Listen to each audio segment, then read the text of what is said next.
Without further ado, I'd like to introduce you to your host for this 4-week webinar, Debra Olshan Cooper. Debra Olshan Cooper has been an entrepreneur and CEO of several companies in the past 30 years, including Real Life Communications, one of New York premier luxury, fashion, entertainment, music, and beauty public relations, marketing, and social media firm. When she moved to South Florida, she opened Fresh Connect Public Relations and Marketing, where she steered several clients into well-known brands. In addition, while a short stint in New Jersey, she began Daycation Today, a full-service staycation concept allowing mothers to take a day for themselves by providing services, treatments, educational consulting to give moms a me day. Debra started YourCareerDesignLab to bring the same sensibility of 30 years of writing and producing client stories to bring them to their rightful place in the spotlight, whether on television, newspaper, or magazines. Debra has experience designing and producing other people's stories to garner the attention they deserve. Her passion is young adults and has been exceptionally successful in identifying and creating young graduate stories in a way that sends their resume to the top. Clients work one-on-one with Ms. Cooper and then role plays to ensure they encompass their story.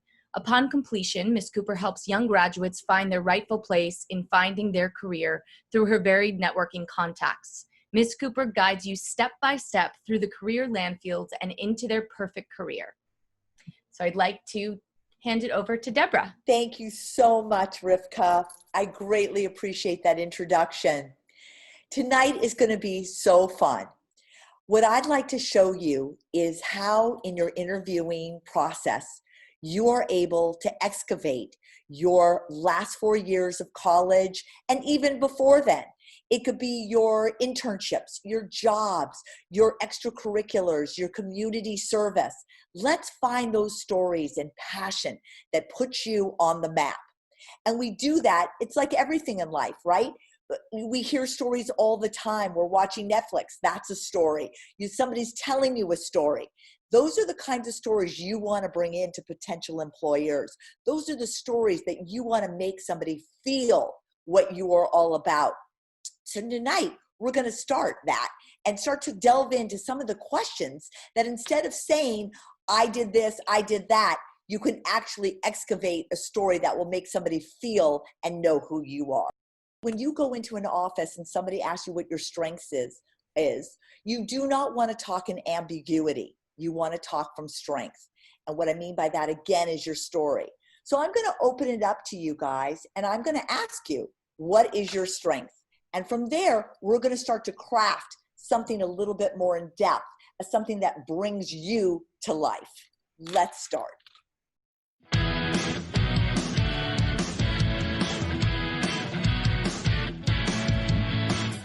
I'd probably say my strengths are definitely communication, and I think I present myself pretty well. And I guess just my organization, and yeah, you put me on the spot. That's the whole point. But I know. And Zoe, what would you say? I'd probably say I'm like really analytical, so like super detail oriented, and I'm very determined. So when I get a project or something, I stick with it, and I'm determined to finish it and finish well. Okay. What if I was to say to you guys, and I want you to think about this, this is the situation, right? So as a potential employer, I know nothing about you. That's what I'm talking about, ambiguity. What you want to say, or what you might want to, and this is what we're going to go into, is what your bottom line is. And I'm just making up a story right now, right? But it could be, my strength is I've moved, since I was 5 years old, we've moved over 20 times. And every time we've moved, I've had to make new friends, learn new curriculum, fit in with the crowds. And each time I was able to do that. I remember in 5th grade and something happened, but I was able to pull all A's. But I realized in my 8th school, when I was doing something, I really wanted to go to a great college. And I was able to do that by getting involved in clubs. So I guess my strength is that no matter what situation I've ever been in the 10 years that I've gone to 5 schools, that I've been able to achieve and maintain my GPA and make new friends and get internships and work with jobs throughout my life. That becomes a very different narrative. That shows me as a potential employer who, what, how you are. Does that resonate with both of you? Right. So we're going to talk more about that. The same question be, what are your weaknesses? What would you say, Libby, for your weakness?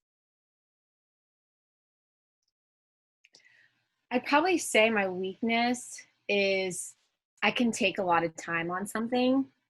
So something like even just an email, I analyze it too much to a point where like it should have just been sent. So I kind of see that as a weakness just because I spend too much time focusing my time on one thing versus getting the task done. Okay. And Zoe?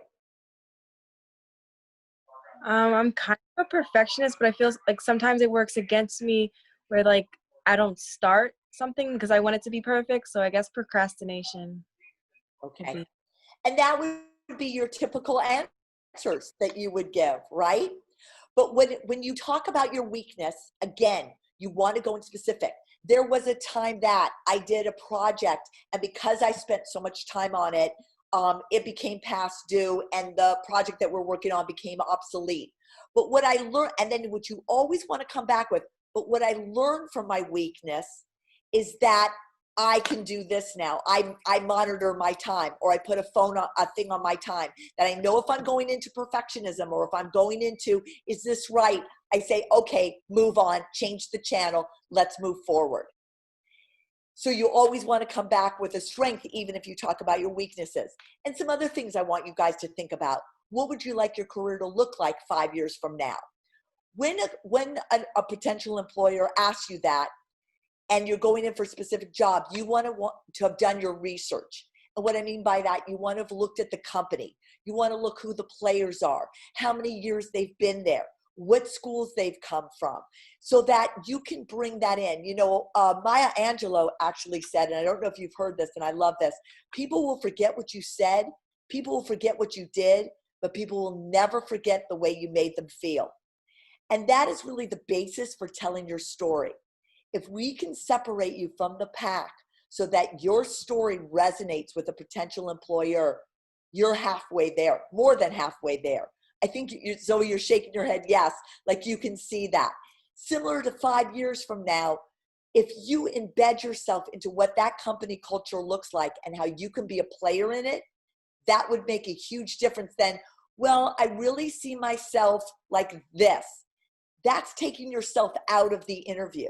You want to be in that interview and play it again like you belong there. In 5 years, I see myself as president of this company because I've seen that, you know, Susie Q started out in the same position that I'm going for. I noticed that in year 5, she was able to do this. You really got to know your script and know your worth in that company. What do you know about the industry?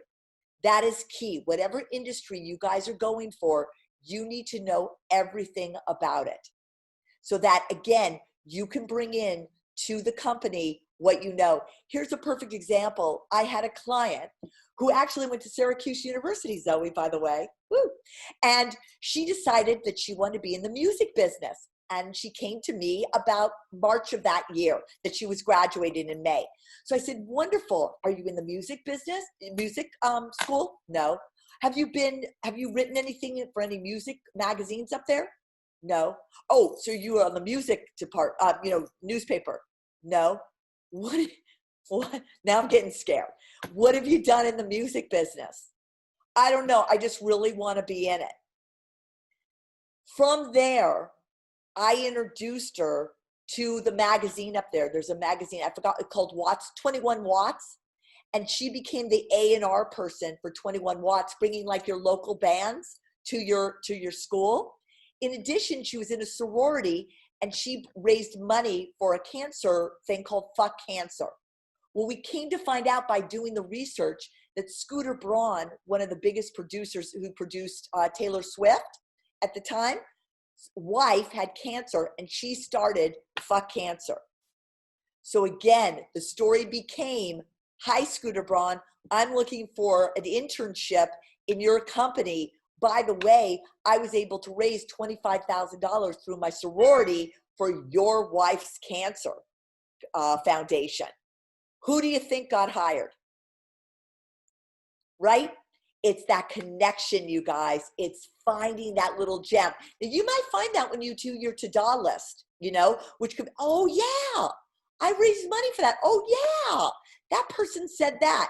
And to further go on with that, I happen to know a friend who is vice president of Epic Records. So I told her to get on the train from Syracuse down, and she's like, I'm not getting on the train. I can't meet with this person. I'm not, get on the train now.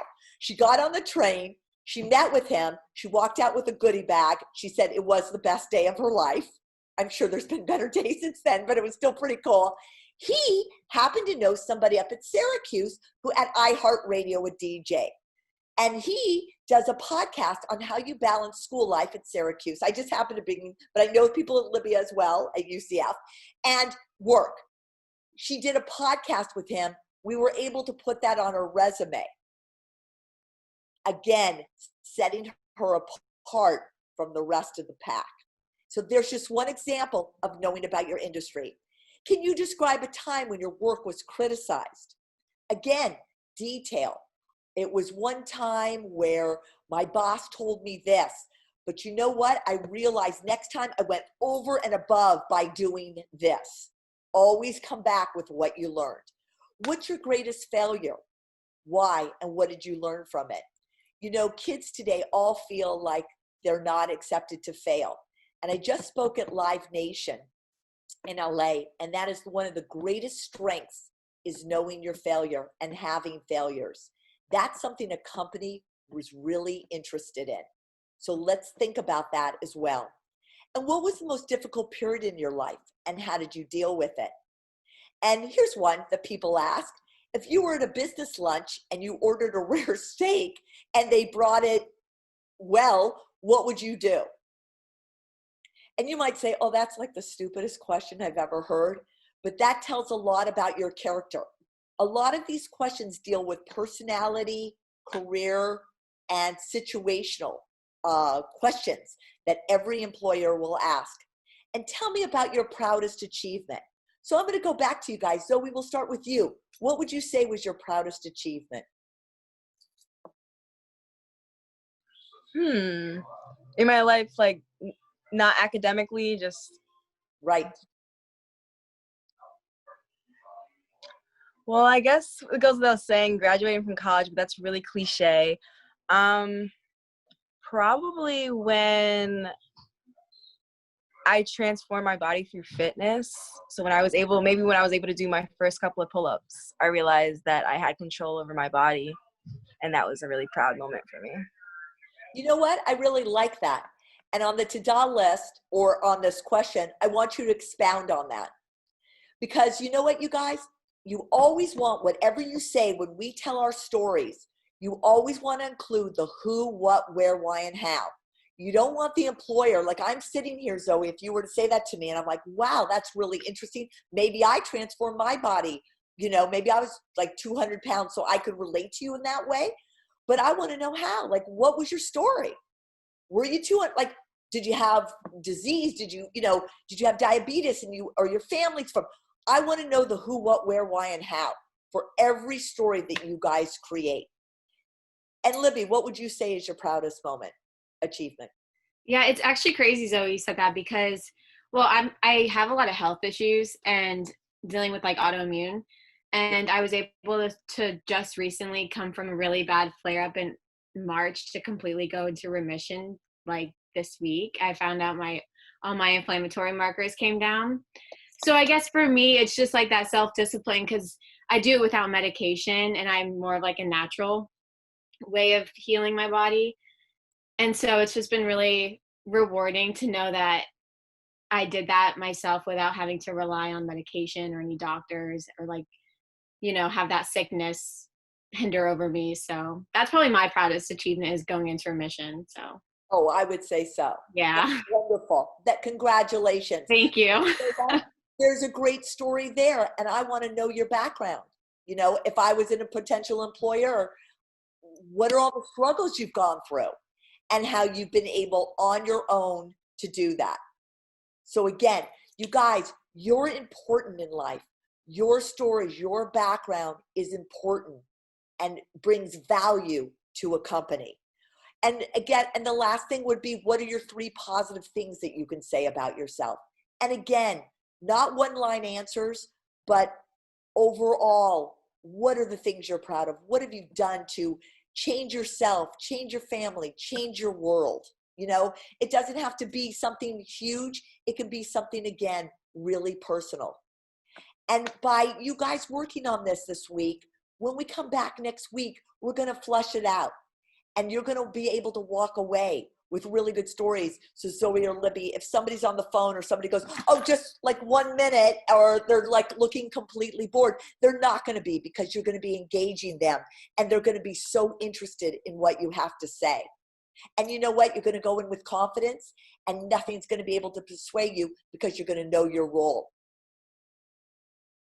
And so those are some of the things that I want you guys to think about, okay, as you go, as you continue. You know, one of the things, and we could go, I want to introduce to you a client of mine, which I think will be really helpful. Her name is Samantha Ligeti. And when Samantha came to me, she had graduated from WashU, and she's done a lot of things, and she's traveled and she's done a lot of things, but she hadn't really gotten a job of her dreams yet. She hadn't really found the one thing. And you know, like you guys, it's really hard to find that first one job that's going to give you what you need to continue your passions and to get you to where you want to go. So I'd like to introduce, if she's here, I'd like to introduce Sam to you both, and she can tell you a little bit about how working with your Career Design Lab helped her to form her story and what her interviewing process looked like.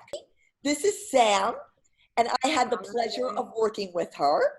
And so Sam, I just want to ask you, maybe you could tell Zoe and Libby what it was like when you came to me, what your background was, and your kind of story. Yeah, sure. So when I first met Debra, I was really looking for a job that I had marketing experience. I worked at a marketing company for about a year and a half. I was a literature major, and I knew that I loved storytelling and writing and being creative to help businesses grow. But it was hard for me to connect the dots. I wasn't sure what was next, and I wasn't sure what direction I wanted to go. And I had an idea that I wanted to work at a competitive agency and be in that setting to really push my skills and be around really, motivated, smart people. And Debra helped me by asking all the right questions. She helped me figure that out and articulate that for myself, because I went to a college with that kind of environment and I was missing it.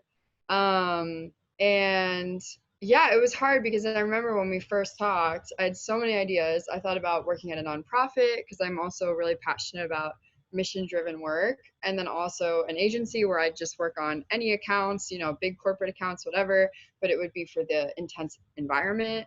But the nonprofit would be for the cause. And then, I had my own freelance business already doing marketing stuff on the side, but it was kind of lonely and I kind of missed having a team and mentors. So I had a lot going on. And the first time we talked, I remember it was so helpful because I just kind of unloaded on Debra, just sort of everything about me, like what I like, what's hard for me, what's easy for me, what I enjoy, where I see myself going forward, the impact I want to make on the world, what I think my best assets are. And yeah, it was just super helpful to talk that through. And over the next times we met, we came up with my story, my career story, that I would tell employers. And I totally agree. I can't stress that enough. If you have that story really down, it makes you stand out so much. It's so engaging for the employer. And not only that, but then breaking it down into the detailed explanation. So it's like you have your thesis of this is who I am, but then you need all the supporting details. And so we developed, I think, like 15 anecdotes that I could sort of grab and use for any question they threw at me. And it totally worked. I mean, like at the interview, I was so much more prepared because yeah, it didn't really matter what they asked me. I had an answer that would work, that was ready. And it was not about just being like, oh yeah, I think I'm really creative, so I'd be great at this creative agency. It was more like, oh, well, I directed 2 plays my senior year of college, and one of them raised $10,000 for the YWCA. And so I'm really passionate about using my creativity to get results. You know, it was so much more, I had so much more quantifiable data to back up my claims about myself. And also I put together a little presentation that showed all my work in college and in my previous job. And yeah, I just totally recommend that route of being so prepared, because there's nothing worse than underselling yourself. Like, we all have so much to offer companies, and it's easy being in an entry level position thinking you don't, or kind of doubting yourself or having imposter syndrome. But the thing is, you do. You're a new young mind for this new generation. Companies need to be plugged into it, so they need you. And it's just about, don't be afraid. Especially I think women too have this issue of sort of being afraid to, you know, really be confident about what they can bring. But just owning that, I think, is so powerful. Yeah. That's so great. That is so true, Sam. And Sam was, I have to say, God love her, you know, and I'm sure you guys both have this too. She had a lot going on. So it was really doing that deep dive of what are the important things. And when she interviewed, you know, we also do networking. So I had her set up with an agency, because for all the things that she wanted to do in life, working with a big advertising, PR, marketing kind of agency, that would help her to catapult into anything else that she wanted to do. You know, sometimes your first career is just something that kind of uses all of your skill sets so that you've got a background. So now she has all her skill sets, plus she worked on the Hilton. What were some of the clients that you ended up having at the PR firm? Yeah, so I got hired, and my clients were big name Hilton, Bank of America, Florida Power and Light. Yeah, big companies and important clients to the agency. So I got really amazing exposure working in any team meeting with the client. There would be a senior member present. So just seeing how they spoke with the client, and you know, the way they communicated, and yeah, it was invaluable. It was a really intense experience, but it was like a boot camp in all the professional skills you need, and the way that business at such a high level is done. And that's exactly what I wanted. It's kind of like being paid to learn. But I also realized that I'm not super into extremely rigid hierarchies and power structures. And I've always been super entrepreneurial. So my dad as well, like, it's in my family for sure. So I'm starting my own business now, and I'm using the communication and marketing skills that I learned, and the business skills, and even the softer skills, like how to send a nice email to somebody quickly, or yeah, how to keep in contact with people and network. And yeah, I'm really excited about this new venture as well. You know, that's something too, you guys, is that now is the time. Thank you, Sam. I really appreciate you saying that. And if you guys have any questions for Sam, please put it in the chat, and Rivka will ask her. But, you know, now is the time too. And everybody, and look at, we all know what's going on in the world. So I really give kudos to you guys for showing up tonight, because it's still about you. You know, this world will come back. This world will come back stronger. It may be a new normal, but you know what? It's going to be a new, better new normal for you guys, for the class of 2020, to be honest with you, because you have resilience, and use that in your interviewing skills as well. And, you know, there are companies, there's organizations called Next Gen HQ. They have coffee chats every Wednesday. It's a great way to start to network and just, hey, who are you? Well, I'm Zoe. I just graduated from Syracuse. I'm looking for this. It's a bunch of entrepreneurs who just on a Wednesday have a little coffee chat. They also have opportunities on their website that you can apply for. There are jobs out there. And what's going to be great is when you get one like Sam did, if she was to get that same job now, she would be doing the job of 20 people, but she'd be able to raise herself much higher because they're not going to have, you're not going to be getting coffee for 2 years anymore. They're going to hire you and they're going to expect you to be doing the job of 20 people because there may be only 4 people in the department rather than 20 people that used to be in the department. But it's going to give you an opportunity to use your skill sets. That's why telling your story of all your skill sets are so important now, because they're going to look for the person who's going to be capable of doing those 20 jobs. And then you're going to be able to move up much faster and be viable in that company. So there's silver linings, you guys, everywhere. When one door closes, 5 other ones open. Trust me, it will happen. Thank you, Sam. You guys, no problem. I'd love to open it up to some Q&A now and hear what you have to say and any questions that you might have.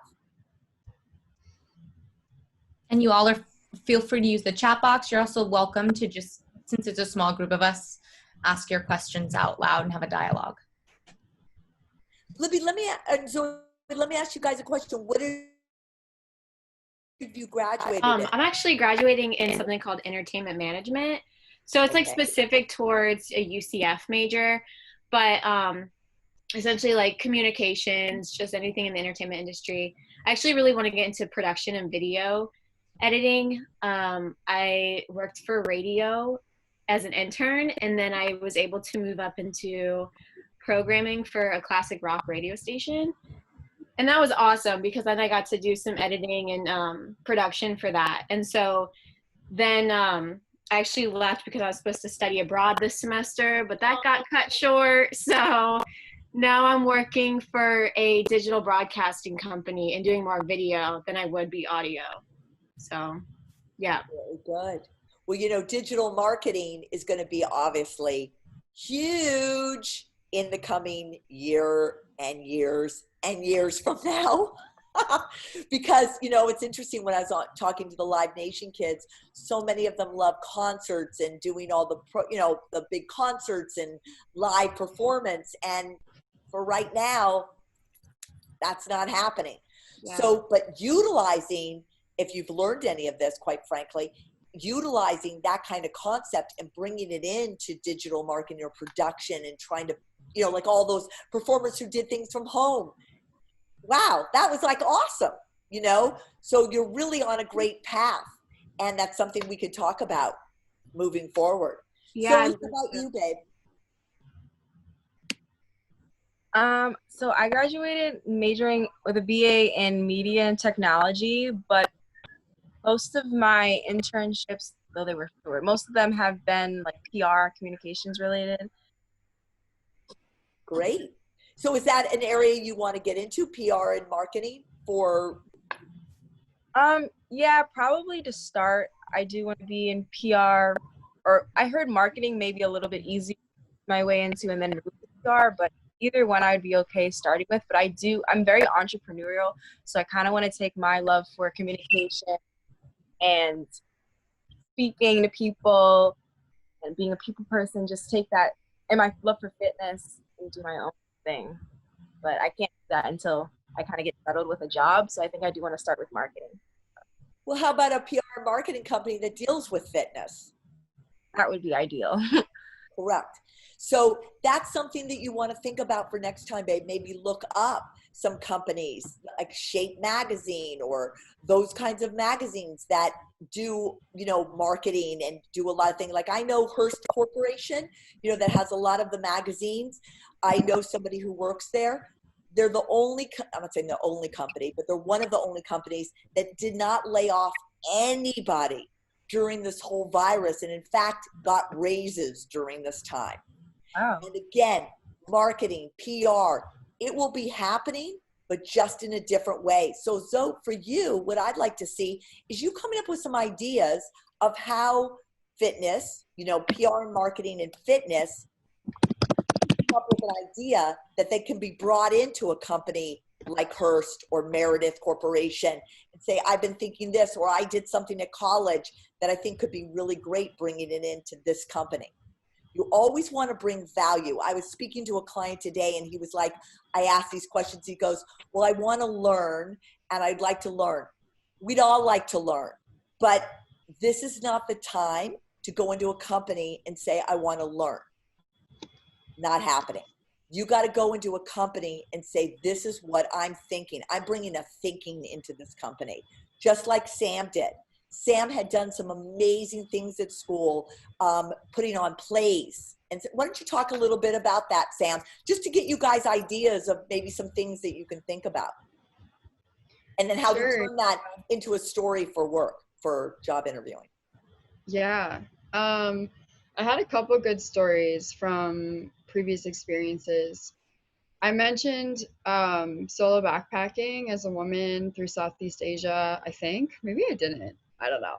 But I mean, I did say that I've been to 24 countries already, and a lot of them I visited by myself. And I think it's just made me such a more flexible and globally minded thinker. And so if I was at the company and we were trying to tackle an issue and we were facing a roadblock, I would be somebody who could think of an alternative solution and think around that and myself on that. And then I guess one of the plays I talked about was for this, it was through Greek life at the school, and it was raising a lot of money for charity for a local charter school.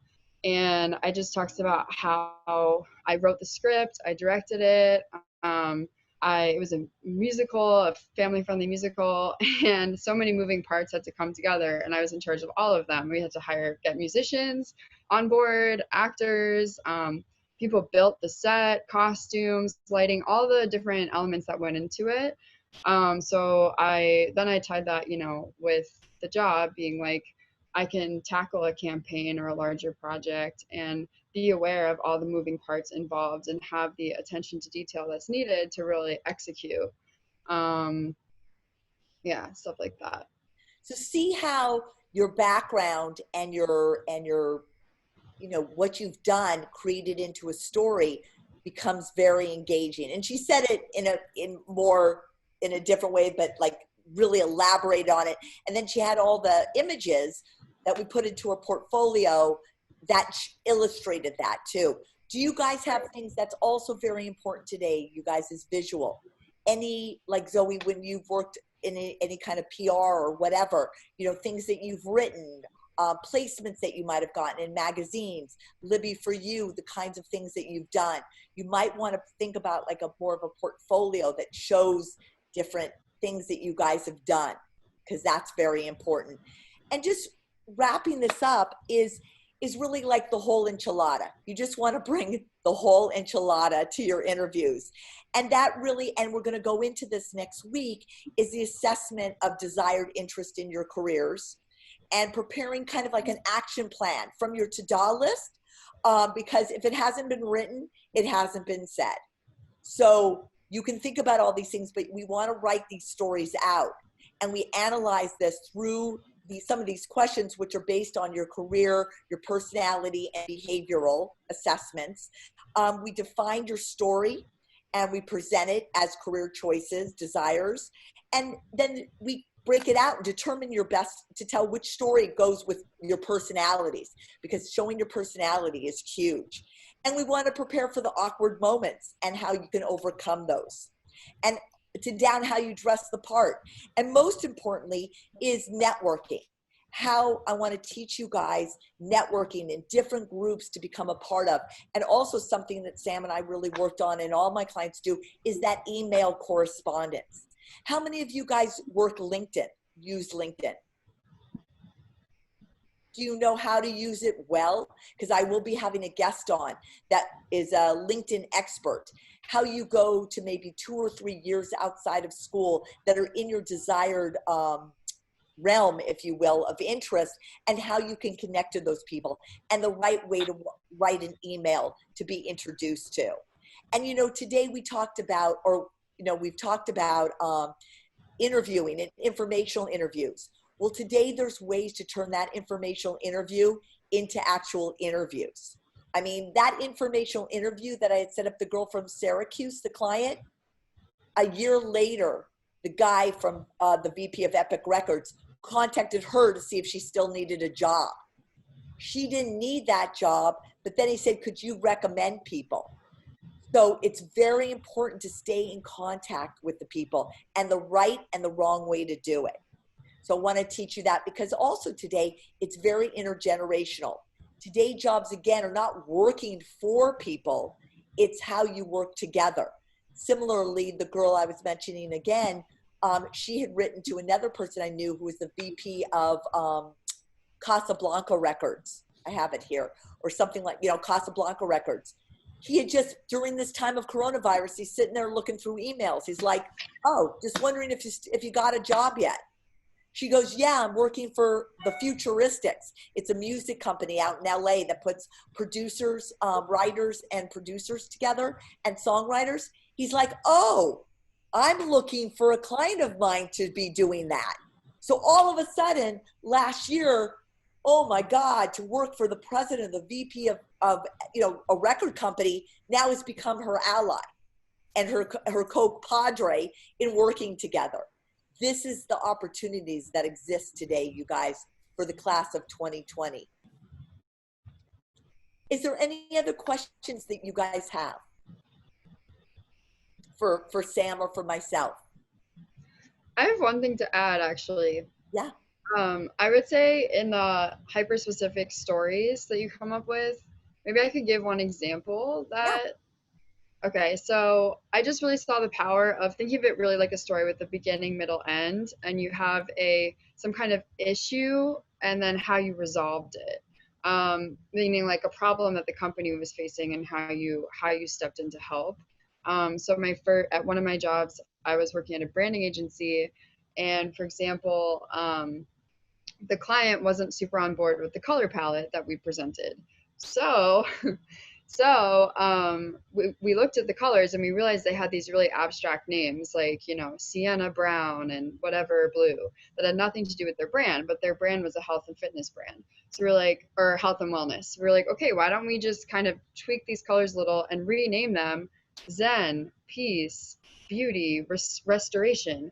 Name the colors, things to do with the brand, and suddenly, even though we barely changed the colors, the client loved the color palette. So little stories like that where it shows how you rose to a challenge and you kind of thought differently about it, or you went the extra mile to turn things around, I think are really, really great. And like the specifics, and yeah. Or it could be something like, oh, well, I redesigned the company newsletter. It was really outdated, the design, and so I designed it in a certain way, and the open rate increased by 2% from, you know, 5% opens to, or it increased from 5% opens to 8% opens, which is a huge jump, and, you know, be able to sort of quantify it if you can. Exactly. Like, do you guys have Instagram, or have you done anything on social media where, Zoe, for instance, with your fitness thing, and you know how you said you changed your body, have you done that on social media, showed people how you did it? Do you send messaging out regarding it? Well, the process started well before I was on social media, but I'm still in the process of transforming. So I do upload videos and tips and recipes for healthy eating and stuff like that. And what is your social media following? I had 2,000. I believe I have like 2,000 now. About. Zoe! Great. Now, would you ever have thought, before I mention this, would you ever thought of telling something like that? No. Exactly. Bingo. Bingo. That is an amazing story. I want you to flush that out for next week. You bring that into a company or to a shape magazine or to a fitness kind of company. Look, there are so many Instagram influencers right now. Melissa, I mean, I follow all of them. How easy would it be for you to Twitter with them or follow them on Instagram and say, hey, this is what I do. I've built this. I'd love to work with you. I mean, it's so exciting, you guys, the abilities and the things that are out there, the entrepreneurship abilities that you have. So isn't that incredible? You would not have thought that as a story, but as Sam and I just said that to you, or Sam had said that, and I brought that up, boom, that's amazing. And Libby, how about you, babe? Like what you've been doing, what are you thinking about? Yeah, no, I just got the guts to start a YouTube channel because I like to edit. And so I've done that. And then I started a Wix website, kind of like a portfolio that has all my blogs I wrote for the station, the radio station, audio production and video production. So as I continue with the broadcasting company, I want to add the links to the video production tab. And so pretty much just right now, just a YouTube channel and Instagram, Facebook, all that stuff. And then the Wix site that I just created. You guys, you are absolutely on your way. I love what I'm hearing. And we are going to flush that out more. So this week, your assignment is to do a ta-da list. And we just ta-da'd. So and Libby, you ta-da'd as well. So congratulations on ta-da'ing. And so I want you to put it all out. And then look at it and see what things you can bring into your strengths, your weaknesses, and those questions. And we will hopefully come up with a few stories for next week. And that'll be awesome. Thank you all. I really appreciate this time sharing with you. And it's going to be fun. Thanks, Debra. Thanks, Sam. Thank you all. Thank you guys all for joining us tonight. And that was a really, really great session. Thank you for being here. I hope you, I'm looking forward to hearing those stories. Thank you, Debra. That was incredible. And we'll see you all next Tuesday at 7:30. And please, if you have any friends who you think this might be valuable for, please invite them. We have 3 more sessions, so I know we're going to get even deeper. We will be sharing a recording of tonight's session so they can easily catch up. Yeah, spread the word. Thank you. Yeah, and as a matter of fact, before you go, Libby and Zoe, I want to just tell you, so I've got Shira, who's going to be doing about LinkedIn. One of the nights on June 16th, I'm going to have Ted Candela, who's the VP of Merrill Lynch, to talk about what he looks for in terms of finding people, and also the manager of House of Blues Music Forward, DeMarco White from Live Nation, is going to be on telling his story and what he looks for when they're hiring people for Live Nation, House of Blues, etc.